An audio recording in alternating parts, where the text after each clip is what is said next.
भाग्य के घर पे, जो आपने अभी सोशल मीडिया पे देखा होगा, भाग्य जो अभिनेत्री है जिसने गाना गाया था राजी बोल जा जो गाना गाया था, उसकी अभिनेत्री है भाग्य जी। उन्होंने जो है एक एलिगेशन उत्तर कुमार पे लगाया था, जिसमें उसने शादी का झांसा दे करके इनको गुमराह किया। 2024 से मामला चलता आ रहा है, अब जो है 2025 हो चुकी है और इनकी कहीं भी जब सुनवाई नहीं हुई तो ये मुख्यमंत्री आवास पहुंची, वहाँ इन्होंने आत्मदाह करने की कोशिश की। उसके बाद में वहाँ से एक्शन हुआ। एक्शन होने के बाद में उत्तर कुमार को अमरोहा फार्म हाउस से उठाया गया, जिसमें कि उसको जो है वो तबीयत खराब बताई गई। उसके बाद उसे हॉस्पिटल में भर्ती कराया गया, जहां बताया गया कि उसको जहर दे दिया गया है। अब देखने वाली बात होगी कि जहर दे दिया गया है या दे दिया या क्या पूरा मामला है। हम भाग्य के पास पहुंचे हैं, जानते हैं आखिर ये जानकारी क्या है जो सोशल मीडिया पर इतनी ट्रेंड में चल रही है कि सभी लोग इसको देख रहे हैं। अब भाग्य से जानते हैं कि ये पूरी सच्चाई क्या है, इसके पीछे की कहानी क्या है और क्यों ऐसा हुआ। उत्तर कुमार के परिवार वालों ने ये भी एलिगेशन लगाया था कि भाग्य ने 3 करोड़ रुपए की डिमांड की है कि आप मुझे 3 करोड़ रुपए दे दो, नहीं तो मैं तुम पर झूठा केस लगा दूंगी। क्या है पूरा मामला, आइए जानते हैं भाग्य की जुबानी। धन्यवाद। भाग्य जी, क्या मामला है? अभी आपकी एक सोशल मीडिया पे वीडियो वायरल हो रही है, उत्तर कुमार के साथ में आपने एलिगेशन लगाया है कि उसने आपके साथ बहुत गलत किया है और 2024 से वो आपको टॉर्चर कर रहा है, शादी का झांसा दे करके आपको जो गुमराह किया गया। क्या है पूरा मामला?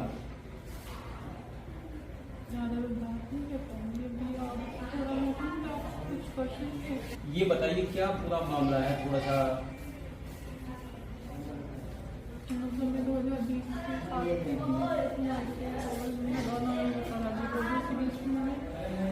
काफी काम भी किया जी, उन्होंने प्रपोजल दिया मुझे शादी का, और फिर बाद में हमारे बीच में लड़ाई हो गई। उसके बाद उन्होंने मुझे काफ़ी कभी भी हो गई और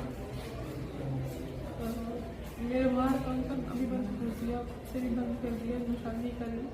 और मतलब मेरी वीडियो तो मुझे उनके पास में पता नहीं, तो इस वीडियो को भी देखे क्या है वीडियो में ऐसा पता नहीं जी। उसको परिवार वालों को कहना है कि आपने 3 करोड़ की मांग की है कि भाई 3 करोड़ रुपए दे दो, मैं केस को रफा दफा यही कर दूंगी। कोई प्रूफ होना चाहिए, आपने केस होना चाहिए। देखिए, जब या तो एक हार होती है, एक जीत होती है। कोई और जब तुम्हारी एलिगेशन इसी तरीके के लगाता है कि 3 करोड़ रुपए मैं मांगूंगी।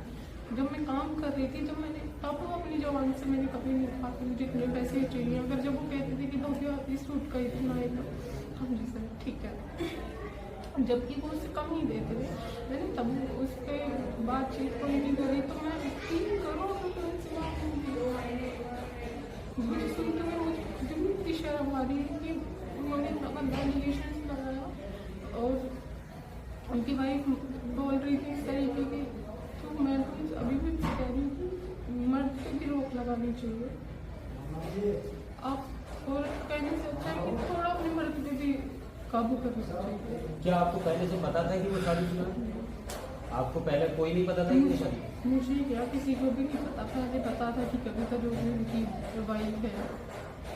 और कविता जोशी वाइफ है, आपको इतना पता चला? हाँ, जब मैं एकदम फ्रेंड थी और जब मैं उनके तो साथ में गई, तब उन्होंने बताया कि नहीं वो मेरी वाइफ नहीं, वो मेरी को-आर्टिस्ट है।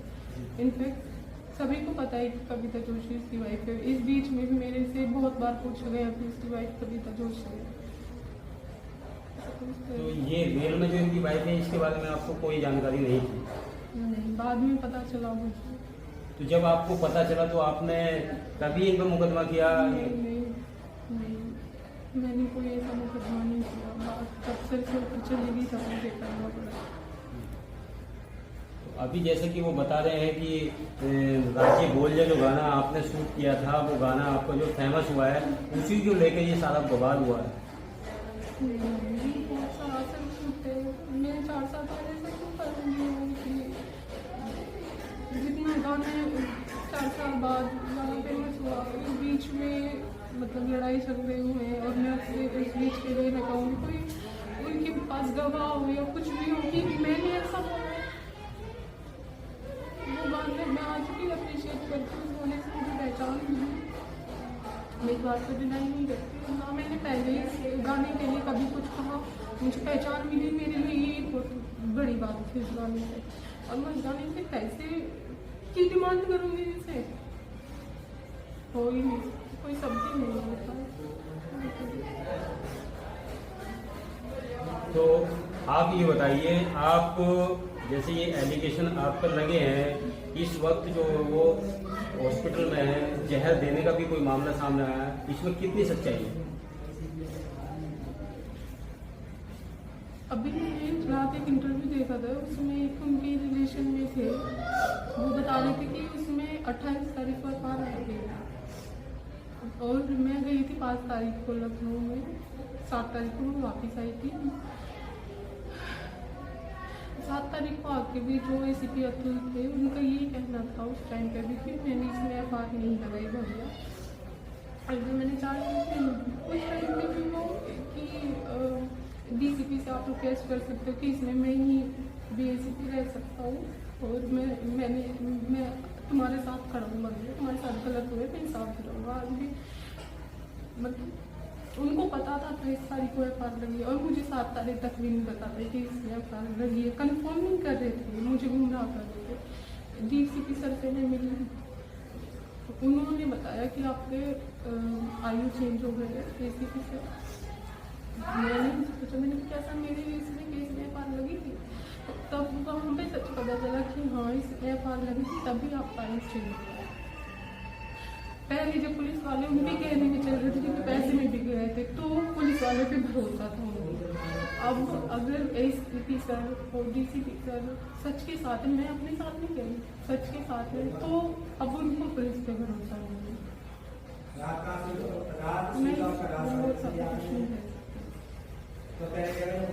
क्योंकि आपने देखा, भव्या को देखा, आपने उनकी बातों को सुना, कितनी सच्चाई उनकी बातों में, उनके जो है आंख से आंसू भी छलक रहे हैं। कहीं ना कहीं ये दर्द बहुत बड़ा है, क्योंकि इस दर्द के ही हिसाब से आप अगर अंदाजा लगाएंगे तो देखेंगे कि आंसू बिना वजह नहीं आ सकते हैं। और इस वक्त जो है ये बहुत परेशान है, इनका कोई उद्देश्य नहीं था कि ये उस पर कोई एलिगेशन लगाए या उन पर कोई मुकदमा करे। जब उन्होंने ज़्यादा परेशान इनको किया, पैसे भी इनको जितने बताए उतने नहीं दिए, उससे कम इनको पैसे दिए और उसके बाद में जो है इनको शादी का झांसा दिया गया। इनको भी नहीं पता था कि वो पहले से शादीशुदा हैं, बाद में इनको पता चला कि वो शादीशुदा हैं। जब इन्होंने इस चीज़ का विरोध किया तो इनके साथ में झगड़ा किया, मारपीट की, उसके बाद में जाति सूचक शब्द इनको बोले गए, जिसके बाद में ये मामला हुआ। इन्होंने एक FIR की, FIR करने के बाद में वहाँ जो है पुलिस वाले भी मिले हुए होने के कारण कोई भी कार्रवाई नहीं हो पाई और FIR लगा दी गई। उसके बाद में ये लखनऊ 7 तारीख में पहुंची, मुख्यमंत्री आवास के पास इन्होंने आत्मदाह करने की कोशिश की, जहां से माननीय मुख्यमंत्री योगी आदित्यनाथ ने इस पर जो है एक्शन लिया और उस एक्शन का पूरा यहाँ देखने को मिला। जो इनका आयु था वो भी चेंज हो गया और आज जो है उत्तर कुमार को गिरफ्तार कर लिया गया है अमरोहा फार्म हाउस से और उसके बाद उसकी तबीयत बिगड़ी, जो कि वो हॉस्पिटल में भर्ती हुए। बताया गया था कि उनको जहर दिया गया है, जो पुलिस वाले उनके अपने थे, तो जहर देगा कौन, ये इनका कहना है कि जहर देगा कौन। और अब उसकी तबीयत में सुधार है, उन्हें डासना जेल भेज दिया गया है। तो बने रहिए हमारी खास खबर के साथ में, खबर आगे तक 74। पैसे की मांग है। ये पैसे की मांग जो की थी भाभी जी, ये क्या पूरा मामला है? मैंने देखा था उनको कि 3 करोड़ पहले तो वो ये डिसाइड कर ले सब मिलके कि मैंने मांगे कितने, कोई कह रहा है 1 करोड़ दे रहा है, कोई 50 लाख दे रहा है, वो ही डिसाइड नहीं कर पा रहे कि मैंने मांगे कितने। पहले आप डिसाइड कर लो, फिर सारे बयान दे देना, बयान उल्टे सीधे आप बोल रहे हो, इंटरव्यू में जो मना रहे हो वो बोल रहे हो, पुलिस का एलिगेशन लगा रहे हो, कोई ऐसा बंदा नहीं बता कि जिस पे एलिगेशन लगा रहे हो आप लोग।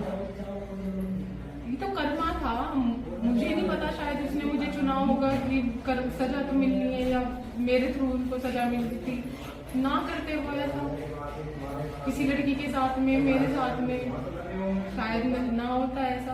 और आज मेरे ऊपर एलिगेशन लगा रहे कि मैंने 3 करोड़ मांगे, 1 करोड़ मांगे, 50 लाख रुपए मांग रहे। सीरियसली कोई और कुछ नहीं मिला तो पहले करेक्टर पे उंगली उठा दो कि किसी के चरित्र को उड़ा दो, फिर उस पर ये एलिगेशन लगा दो कि पैसे मांगे मैंने। ये कहाँ तक सच्चाई है इसमें कि कभी 50,000 50 लाख, कभी 3 करोड़, कभी 1 करोड़, क्या है? मुझे तो खुद समझ नहीं आ रहा कि पहले आप डिसाइड ही कर लो, एक साथ ही पूछ लो कि भाई कितने रुपए मांगे मैंने, फिर बयान में बोल देना, पहले आप ही डिसाइड नहीं कर पा रहे और सरासर झूठ है ये। मैं और वो भी मेरी एडवोकेट पे इल्जाम लगाया जा रहा है कि उसने 3 करोड़ रुपए मांगे। एडवोकेट का भी नाम इसमें आया था कि उन्होंने फोन करके उनको बताया कि आप फैसला कर लो, 3 करोड़ रुपए आपको दे देंगे। शर्म आती है कि कुछ अगर कुछ नहीं, मैं आज भी कह रही हूँ अगर मेरी बात में सच्चाई नहीं होती तो पिछली बार जो पुलिस वाले थे उन्होंने तो FIR लगा दी थी। तो ये जो पुलिस वाले बिना इन्वेस्टिगेशन के, तो मेरे कहने से तो सारी चीजें नहीं करेंगे, वो तो इन्वेस्टिगेशन करी थी। उनका ये कहना था, DCP सर जो पाटिल सर है और जो आशीष श्रीवास्तव सर है, उनसे तो मैं आज भी थैंक यू बोलती हूँ, धन्यवाद बोलती हूँ बहुत सारा।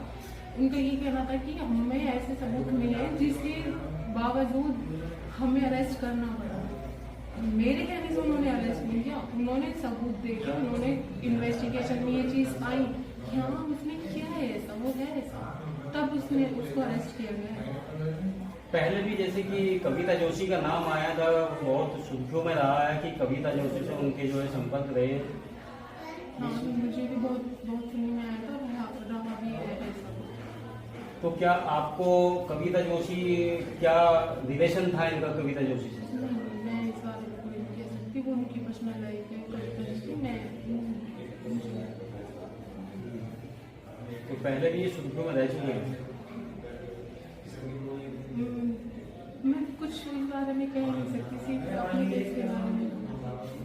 नहीं, जैसे कि आपने अभी बताया था कि आपको शादी का झांसा दिया गया है, तो आपको इनका पता नहीं था ये शादीशुदा थी? आपको जानकारी नहीं थी? मैंने कहा ना, मेरा भी और भी रिकॉर्डिंग सुना, लड़कियों तक को भी यही पता था कि कविता जोशी इनकी वाइफ जी। और जब मैं न्यूज़ मुझे भी मैं भी कहती थी ये इनकी वाइफ है, ये इनकी वाइफ है, सुंदर है ये। मैंने तो उनके सामने भी बोला कि सर आपकी वाइफ तो बहुत सुंदर है, कविता जी को पर ये सरासर बहुत गलत इल्जाम लगा है।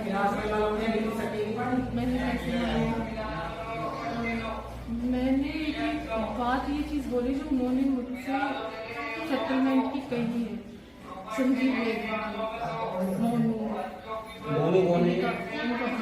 विकास चाचा और भी बहुत लोग हैं, उनसे मुझे कॉल करवाई है सेटलमेंट।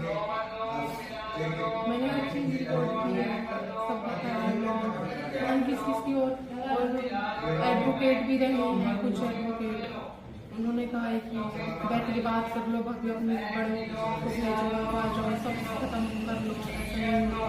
उन लोगों ने ये चीज़ बोली, मैं भी तो बोल सकती थी ना ये बात, जो कि मैंने DCP साहब ने की, मैं आज भी कह रही थी DCP साहब ने फैसला नहीं किया, उन्होंने सच है चाहिए इन्वेस्टिगेशन देखी तो उनका फैसला किया। और तो मुझे भी दुख हो रहा है कि मैं कहाँ जा रही थी, कौन से कहाँ होंगे, तो ऐसा बस स्ट्रॉन्ग बनाए।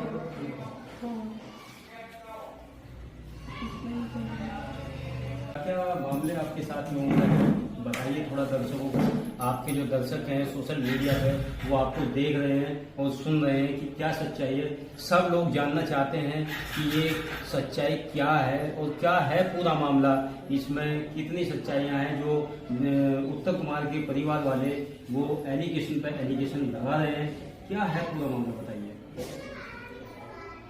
एलिगेशन तो सर मैं अभी भी कह रही हूँ, 2 ही चीज़ होती है, हाथ जी। उनको पहले जो सही लगा था क्योंकि उनके लिए चीज़ें आ रही थी, जो ACP अतुल है, लोकेश है, सब उनके कहने में चल रहे थे। तो अतुल कौन है, महेश कौन है? ACP अतुल। ACP कहाँ बैठते हैं? ये गाजियाबाद सालिमर गार्डन में बैठते हैं। लोकेश उनके पेशेवर है, वो उनके कहने से चल रहे थे, बिक गए वो लोग, तो वो उनके लिए अच्छे थे। और जो DCP सर है, आशीष श्रीवास्तव सर है, इन्होंने सच्चाई देखी, इन्होंने मेरे कहने से कोई फैसला नहीं, इन्होंने सच्चाई देखी तो इनके लिए बुरे हो गए, इन पे इल्जाम लगा दिए कि पुलिस वाले। एक रात में ये फैसला कैसे पलट गया? जैसे कि इन्होंने बताया कि एफआईआर लग चुकी थी, एफआईआर के बाद अचानक ही ये मामला हुआ, इसमें क्या मामला पूरा सामने आया? ये तो आप सर, ये तो सबको सोचने वाली बात है कि अगर वो सच्चे थे, एफआईआर लग गई थी, ऐसा क्या उनको मिला जो एसीपी सर थे या और जो श्रीवास्तव सर थे, उनको ऐसा क्या मिला कि उन्होंने एक हफ्ते में ही दुनिया पलट दी? दुनिया पलटने वाली बात है, मेरी भी दुनिया और उसकी भी दुनिया पलट दी। ऐसा उनको क्या सबूत मिला? मैं तो नहीं कह सकती कि मैंने पैसे दिए, मेरे पास तो वही इस वक्त मानसिक शारीरिक धन से सबसे खत्म हूँ, मेरे पास कुछ नहीं है। तो ये खुद सोचो कि वो तो नहीं देख सकते। और रही बात मरने की, इतने सारे लोग मुझे धमकी दे रहे हैं। अभी मैंने आपको दिखाई थी, मुझे तो पता है कि मैं जहाँ निकलूंगी वो मुझे मरवा देगा। लोग कहते तू बाहर निकल के दिखा, इतनी गंदी गाली दे रहे आज भी, अभी भी।